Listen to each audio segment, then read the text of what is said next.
Welcome back to the Joust About Careers podcast, where you can learn about careers from the people who are actually in the trenches every day. I'm your host, Brian Brott, and I want to see all people make good career and life decisions. This week's highlights feature Bailei Hoyng, a process design engineer for Boston Scientific who lives in Israel. The highlights focus on what a process development engineer does, how Bailei chose to attend the University of Akron, what it is like to live in Israel, and her advice for people interested in this career. If you like what you hear from Bailei and would like to learn more about her career journey, you can always watch the full interview. And if you find this podcast useful, please share it with someone else who could benefit from it. Enjoy the show, and I'll see you back here next week for the next new episode.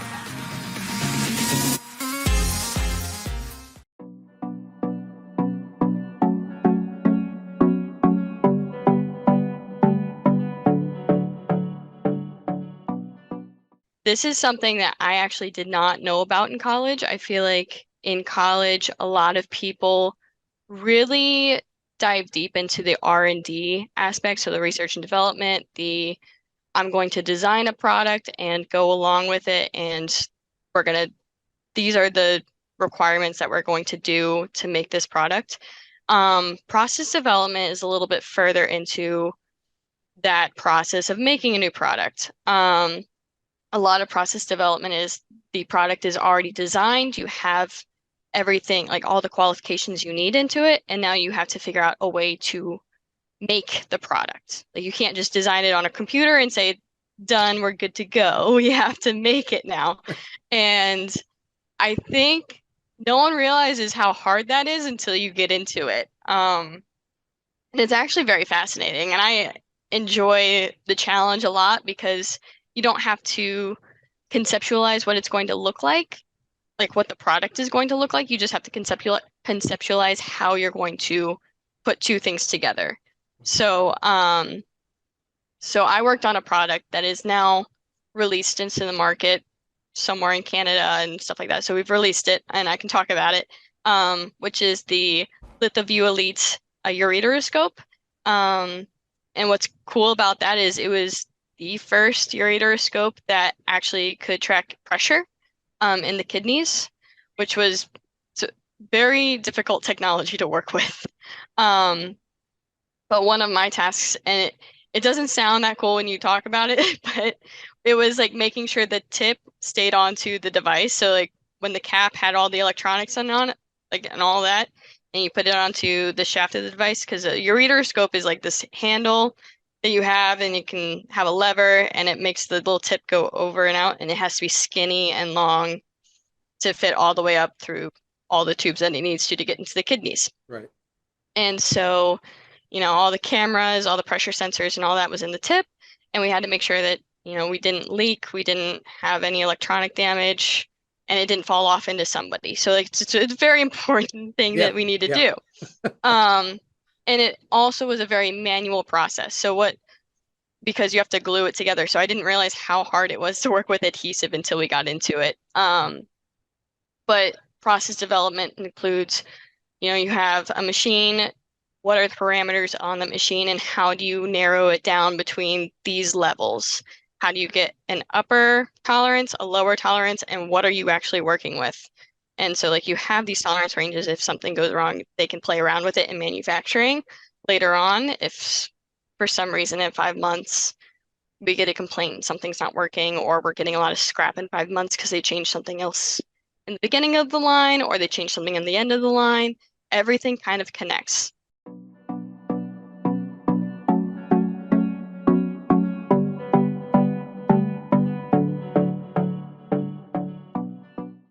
Akron happened to have the cheapest school that I applied to. So a lot of that was based off of money. And I do want to iterate that go whichever school you go to, it really does not matter. Right. The degree, as long as you get a degree, I mean, some people look at your college, but as long as you can interview well, it's fine. And you know what you're talking about. So I chose Akron mostly because it was a lot cheaper. They gave me the scholarships. It was away from home a little bit, and I wanted a little bit of that freedom.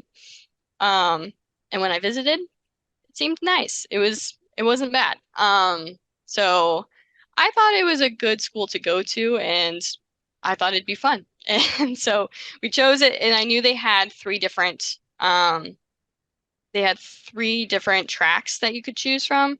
So we had biomechanics, um, tissues, and then the electronics section. So you either had like all of your electronics, whatever that is, electrical. It was basically like biomedical and electrical, biomedical chemical, which is a lot of people who do the med school because it's a lot more research and stuff, or you have biomedical and mechanical. Um, I chose the biomechanics track because prosthetics, orthopedics, I thought that was really cool. So I was like, that one. So in theory, if I wanted to, I could, they also gave the option because a lot of the courses were similar. You could do both biomedical, biomechanics, and then a double major into mechanical. I did not go that path, but I know a lot of people who did. Probably would have been better if I went that path because, uh, mostly because when I was doing a lot of my career fairs, there was not a lot of biomedical companies that were at those career fairs. And so, and it's still a very new major. So a lot of people don't exactly know what it is.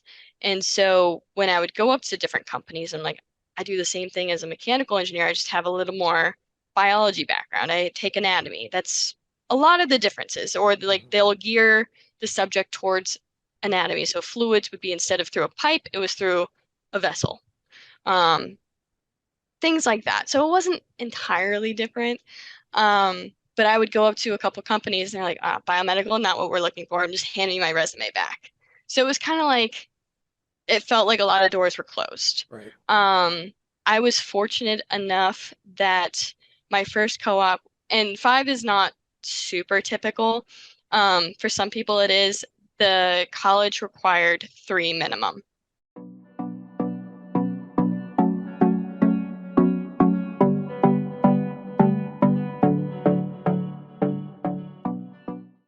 They gave me an interview, and it was not a position I was really excited about, but then they ended up coming up with a different sort of adjacent position that they're like, we actually need help in this area too. And so that was a production and process control. So kind of an adjacent to process development because we're not actually developing any products here. They're all developed. And they offered me that. And I think I got that in July. And then we made moves to get me out here in October. So it was very quick. I Right. had to figure out how to wrap up my life in a box, put it in storage, and then move me and my dog across the world. So, um, so yeah, it was a very quick process after that. And then here we are Right. here in Israel. We were supposed to have culture classes, which I don't think I ever got, but they also paid for the Hebrew classes that we take. Okay. So and if you wanted to go past the first level, you kind of just had a request and they can sign you up for others. You can get away with being in Israel without knowing any Hebrew. Everyone here, probably 80% of the people here know English, Okay. or at least a couple words that can get you by. But when I got here, a lot of the people from the States, from Costa Rica, from Ireland were already here, and they had already kind of figured a lot of things out, how to get gas, which Oh. apparently is a process. So what you have to do is you have to put in your Israeli ID, which we do not have. So Oh. figuring that out. And I think you can override it with a couple things, but you have to know that before you do it. Right. Or you Right. find someone that's a full service.